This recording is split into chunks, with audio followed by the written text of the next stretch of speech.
会一直那个翻船很多次吗？翻船非常多次啊，就是我们第一次去玩的时候是我，然后还有冠宇，然后还有我们的 Eddie， 就是76岁的老爹，美国人这样子。我之前说我翻船10次，可是 Eddie 翻更多次，但是他给我很多信心。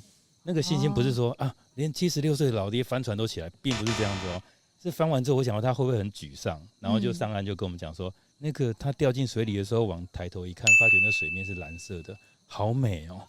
我就哇！我说你在落水的时候你在想这种事情啊？他是一个诗人吧？是。对，我记得我第一次落水只是觉得说好尴尬，大家都在看我。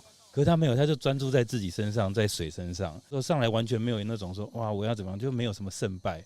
他就是整个过程都在享受。哦天哪！有时候是你在碰到一个处境的时候，你的那个内在的自我对话是什么？它会完全决定你对这件事情会有截然不同的想法跟感受。